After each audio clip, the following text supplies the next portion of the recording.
Duduk aja lah, nyantai. Pertanyaan pertama Pak. Ya. Baik, terima kasih Pak Mulana, Pak Junaidi, Pak Moderator. Baik, assalamualaikum warahmatullahi wabarakatuh. Nama saya Pak Fuad. Kebetulan tetangga dengan Pak Junaidi. Berapa kilo Pak? Apanya? Berapa kilo tinggal? Jarak kilo? 10 kiloan ya. 10 kiloan. Arah ke Bandar Lampung. Kebetulan baru 1 bulan menjadi dokter di Regen, dan baru 2 orang baru dapat. Nah, berdasar minimal dari yang Pak sampaikan Pak Ustadz tadi, Pak Haji tadi, Pak Haji Jual. Programnya 4 bulan itu ya, mungkin hitung-hitungan di atas kertas ya. Artinya tadi dicontohkan dapat 10 orang, diasumsikan 10-10-nya ikut gabung. Jadi bisa dihitung duplikasi kelepatan 2. Itu juga seharusnya. Seterusnya. Begitu juga. Seterusnya. Nah, sehingga selama dihitung-hitungan selama 4 bulan programnya bisa tercapai mau kasih itu tadi. Tapi itu kan hitung-hitungan di atas kertas ya Pak Haji. Nah, sekarang yang kadang-kadang sepertinya agak kesulitannya di fakta di kenyataannya atau fakta di lapangannya. Kita tidak semudah itu orang itu mau bergabung. Kita sudah cobakan menyampaikan dengan baik itu secara langsung, secara lisan maupun secara by WA. Ya, sedikit banyak kita jabarkanlah, kita jelaskanlah PTBS ini dan produknya dan bagaimana kita memperoleh katakanlah impian ya, mendapatkan MOKAS ataupun lebih paling tinggi luxury rumah 1M. Udah seperti itu kita coba menjelaskan, itu masih ya istilahnya orang masih mikir-mikir, masih artinya belum langsung mau. Nah, dan arti kata tidak gampang, tidak mudah orang itu langsung ikut. Nah ini yang jadi pemikiran atau jadi pertanyaan saya, mix nggak atau kan dengan program yang hitung-hitungan di atas kertas yang tercapai 4 bulan itu kira-kira realnya di lapangan itu kira-kira jalan ini bisa kira-kira maksudnya bisa tercapai apa enggak? Nah ini kalau hitung-hitungan di atas kertasnya iya, tapi itu tadi kita sebagai udah jelaskan baik secara lisan maupun tulisan, orang masih mikir, masih ya pikir-pikir dulu lah, atau dengan alasan ya duitnya belum ada, bla bla bla segala macam. Kita sudah jelaskan duit 2 juta ke rumah 1 itu kalau impian ini ataupun tercapai targetnya reward tercapai, apalagi yang 2 juta. Malah saya contohkan itu juga. Ibarat kita sebagai orang tua menyuruhkannya sekolahkan anak, kita punya impian anak kita sukses jadi dokter atau insinyur atau dapat pekerjaan yang bagus. Kita modalnya apa? Kita sekolahkan anak dari SD sampai selesai kuliah. Dengan dana berarti sudah terkeluar dana 2 juta, katakanlah seperti itu. Ini cuma 2 juta, 2,1. Masa pelan dasar gitu kan? Analog seperti itu. Masih aja mikir ataupun belum terrealisasi, artinya masih sulit orang mau bergabung otomatis.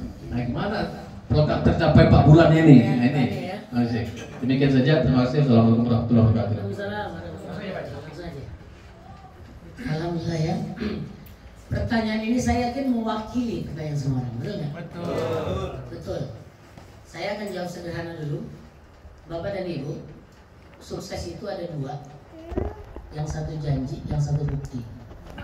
Ya betul ya. Hidup kita ini ada orang mau, punya harapan, sebabnya 2. Ada janji, ada bukti. Makanya nanti diantara kita ini akan terpilah jadi 2. Akan ada yang sukses karena janji, ada yang akan sukses karena bukti. Oke, pertanyaan saya, mana yang lebih bagus? Orang sukses karena janji atau karena bukti? Hah? Jadi gini, saya yakin mengejar sesuatu karena ada buktinya. Saya ngejar sesuatu karena dijanjikan. Kira-kira mana yang paling kuat?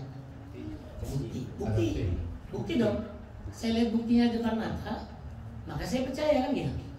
Oh ini baru dijanjikan. Kira-kira kalau kita udah ngerasain surga, kita udah pernah mampir ke surga di sehari aja, terus dihidupkan lagi di dunia gitu ya. Jadi orang soleh nggak? Soleh kita. Tapi sayang, surga itu cuma janji.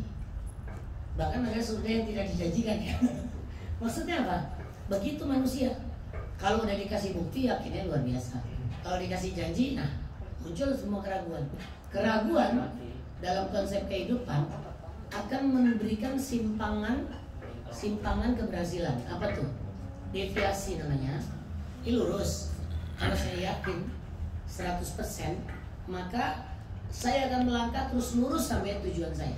Tapi kalau saya ada keraguan sedikit saja, mungkin 5 derajat dia geser, maka saya akan menyimpang jauh. Oke. Maka kembali ke awal. Berarti apa yang dibutuhkan? Kalau saya simpulkan dari kajian yang tadi saya lewatin adalah kita butuh modal. Kita butuh modal sebelum memulai. MODAL, modal. Ini hafalan aja ya. M-nya apa? Mimpi. Tadi kita menggambarkan mimpi. Persoalan berikut adalah ada orang yang yakin dengan mimpinya, ada yang tidak. Makanya muncul yang kedua, O. Mimpi kita 4 bulan dapat mokes. 4 bulan wajib dapat mokes. Oke. Apakah semua bermimpi? Ya. Yang beda apa? Modal yang kedua namanya O, optimisme. Ada orang yang punya optimisme, ada yang enggak. Apa iya yakin? Ketika saya jalani begini. Kenapa? Karena merujuk pada pengalaman pribadi. Kalau saya balik, Pak, Bu, Bapak berapa lama dapat 10 orang kan gitu? Ceritanya kan gitu. Nah, sebulan lah target kita. Cari 10 orang sebulan, bisa nggak? Sebulan ini saya cuma dapat 2, berarti nggak nyambung. Ada problem apa? Ada sesuatu yang salah. Kenapa saya harus ngejar 10 cuma dapat 2? Yang salah itu kita temukan dalam apa? Dalam program namanya edukasi. Karena ketika kita ada edukasi, maka tingkat kemampuan kita meningkat, hasilnya akan optimal. Saya juga heran sama orang, apa susahnya ngajak 10 orang? Saya 1 jam bisa ngajak 10 orang. Lah pengen belajar nggak kan gitu? Gimana caranya dalam waktu 1 bulan ngajak 10? Maka yang ngajarin harus yang udah ngalami. Betul ya? Nah akhirnya apa? Ya udah ikuti aja nanti cara yang kita ajarin. Gimana caranya 1 hari bisa dapat 10? Bukan sebulan, sehari. 29 harinya libur, Pak. Nah itu yang akan kita lakukan. Saya kemarin sampai gini. Nah, kenapa bisa dapat 11 hari dapat mobil, Pak? Nah, jadi kalau ada orang tanya 4 bulan apa mungkin? Ya mungkin. Yang 4 bulan ada, yang 3 bulan ada, yang 2 bulan ada, yang 1 bulan ada, yang 11 hari ada. Berarti masalahnya adalah sudah tahu belum triknya? Gimana cara orang? Yes. Gampang sebagai contoh. Hari ini Bapak dan Ibu yakin nggak akan ada yang bayar 10 juta saya tanya? Yakin. Selesai sebenarnya. Saya yakin karena target saya nggak muluk-muluk. 1 orang bayar 10 juta itu bagi saya close. Yes. Ada orang mau ngeluarin 10 juta, kenapa? 2,1 nggak dia mau keluarin? Berarti ada sesuatu kan yang kita perlu latih. Makanya tadi saya mau bikin bocoran. Saya punya jurus, namanya jurus SIBUK, SIBUK. Yaitu apa? Jurus gimana caranya jualan apa saja dengan harga berapa saja pasti laku. Mau belajar itu ya? Tapi seharian. Siap. Boleh. Nah, nanti apa yang terjadi? Ini pengalaman saya di Palembang ngasih training itu, Pak. Jadi kalau problem kita adalah gimana cara closing kan gitu ya Pak intinya ya. Ngajak 1 aja susahnya, 10 bulan baru dapat 1, misalnya gitu kan. Tapi kok ada orang yang sehari dapat 10. Nah, gitu. Jadi rujukan kita yang mana? Yang 10 bulan dapat 1 apa yang 1 hari dapat 10? 10. Berarti fokus kita ke sana. Maka yang saya bilang optimisme diganti dengan bahasa Islamnya zon namanya. Zon. Apa itu zon? Menghadirkan prasangka. Makanya tadi ada Bapak siapa tanya sama saya, Pak, kalau 7 hari lagi saya belum dapat uang gimana 10 juta? Dia nanya itu. Masalah nggak pertanyaan itu? Masalah. Saya bilang, Bapak merencanakan nggak dapat duit. Oh iya, beliau secara di alam bawah sadar, ya di pikiran otak kanan dia, sebenarnya dia sedang merencanakan nggak bakal dapat 7 hari. Bayang nggak? Pak, jangan tanya itu sekarang Pak. Wong mulai aja belum. Ya kan? Kalau saya nggak gitu. 7 hari dibatasi. Oke. Lakukan apa? Kita punya amal, ada 5. Ini diajarin di SLC. Nah, bocorin lah sini ya. Bocorin kan nih? Bocor. Pendek aja ya, pendek ya. Tapi ingat-ingat bawa pulang. Oleh-oleh. 5. ISDIT. ISDIT. Apa itu ISDIT? Istighfar. Jadi Pak, ternyata ikhtiar bukan nomor 1. Istighfar nomor 1. Kenapa? Ayatnya ngomong gitu. Faqultu astaghfiru rabbakum innahu kana ghaffara. Hasan al-Basri ditanya sama orang, "Ya Syekh, saya lama enggak apa tuh namanya? Di kampung saya hujan enggak turun-turun, kering, tanaman mati semua." Apa jawab dia? Istighfar. Datang orang kedua konsultasi, "Ya Syekh, saya udah 7 tahun nikah nggak punya anak-anak. Apa rumusnya?" Istighfar. "Ya Syekh, berjuang saya berbulan-bulan bertahun-tahun nggak dapat uang." Apa jawabnya? Istighfar. "Ya Syekh, gimana biar punya aset? Udah bisnis sekian lama nggak ada juga lahan, nggak ada tabungan." Apa jawabnya? Istighfar. Istrinya nemuin, bilang ke suaminya, "Ya Bi, kenapa setiap orang tanya jawabannya itu? Kayak nggak ada kunci lain." Akhirnya dia jawab, "Faqultu astaghfiru rabbakum innahu kana ghaffara." Maka beristighfarlah engkau, maka Allah Maha Pengampun. Kemudian apa? Itu surat Nuh ya, surat 71 ya. Ayat 10. Ayat 11-nya langsung sambung. Yursilis samaa'a 'alaikum midrara. Yursilis samaa'a 'alaikum midrara. Apa itu? Allah akan turunkan hujan yang lebat. Kejawab pertanyaan pertama ya. Wa yumdidkum bi amwalin wa banina. Kejawab pertanyaan kedua dan ketiga. Maka akan ditambahkan harta dan anak-anak. Kejawab. Orang mandul obatnya istighfar. Sebelum kita bicarain Bimex. Ya kan? Kemudian apa? Wa yaj'al lakum jannatin wa yaj'al lakum anhar. Dan akan diberikan jannatin, kebun. Kalau ibarat kita bisnis nih, dikasih jannatin. Gak cuma basic, priority. Kira-kira gitu. Yang nanti akan tumbuh wa jannatin wa anhar. Wa yaj'al lakum jannatin wa anhar. Apa dia? Mengalir sungai-sungai. Apa dia? Omsetnya ngalir terus, besar terus ya. Jadi kalau ditanya apa terus pertama? Istighfar. Jadi karena kita mengandalkan pada usaha, gagal Pak. Karena bukan itu rumus pertama. Istighfar, amalan langit. Jadi kalau kita mau prospek orang supaya gampang, banyakin istighfar dulu. Makin jauh jarak, istighfar. Saya kalau di perjalanan bawa mobil itu nggak boleh kosong, istighfar. Astagfirullahaladzim. Cara istighfar banyak. Salah satunya apa? Kita bikin istighfar atau kita membaca Quran. Membaca Quran itu bagian dari istighfar. Nah, baru yang kedua, sedekah. Kenapa nggak jebol-jebol? Semua sebatas. Makanya di SLC itu ilmu pasti, ilmu amal. Langsung suruh sedekah sekarang juga. Dan sedekah itu rumusnya harus pagi, Pak, bukan sore, bukan siang. Jadi kalau mau istighfar yang hebat, mau sedekah yang hebat adalah sedekahnya Abu Bakar. Pagi bangun tidur sebelum ke masjid sudah sedekah, jarang yang kayak gitu. Makanya sahabat Abu Bakar kaya raya. Dia infakin semua hartanya, balik lagi semua. Nah, ini metode sedekah. Jadi ngeluarin semua yang kita punya. Nah, sekarang jangan kepala basah. Apa yang kita punya keluarin dulu, niat sedekah, bukan niat bayar Pak. Niat sedekah karena pahalanya jadi pahala sedekah. 3, apa dia? Baru doa. Ternyata doa itu minta setelah nabung, benar nggak? Coba deh pergi ke bank yang zaman-zaman riba ya. Masa lalu ya, yang zaman-zaman riba. Bank itu minjemin yang punya tabungan apa yang nggak punya tabungan? Hah? Yang punya, aneh. Padahal yang butuh yang nggak punya kan? Yang butuh yang nggak punya, tapi yang dipinjemin yang punya. Itu saya pelajari dari ada supir taksi tiap hari duitnya ada aja naik gitu ya. Saya tanya, "Pak, Bapak resepnya apa?" Pagi-pagi dipanggil kok Bapak yang datang. Dia bilang, "Saya nabung dulu baru minta." Maksudnya gimana? Ya di bank aja begitu, nabung dulu baru dikasih pinjaman. Gimana dengan Allah, kata dia gitu. Jadi sedekah dulu baru minta. Bukan minta dulu baru sedekah, apalagi dapat dulu baru sedekah. Ntar kalau saya kaya baru sedekah, kaya nggak? Nggak kaya. Jadi caranya mengunci hati orang itu adalah keluarin dulu duit.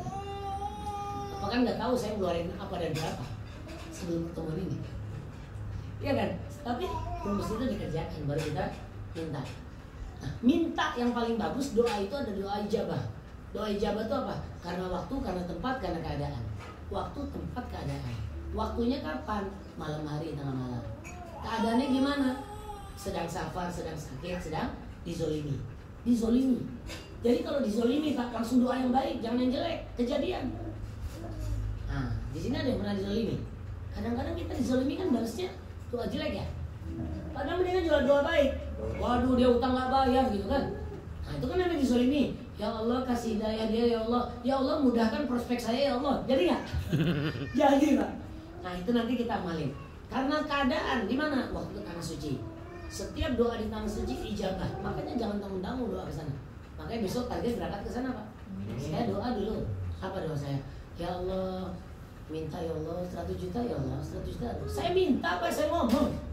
Pulang dari tanah haram penghasilan saya langsung naik 100 juta per bulan. Dan saya waktu itu masih baru berapa ya 30 jutaan lah per bulan gitu kan. Sebelum saya bangkrut. Akhirnya saya bangkrut ya. Ketika saya udah tembus di angka 300 juta per bulan. Enak gak kira-kira penghasilan 300 juta per bulan?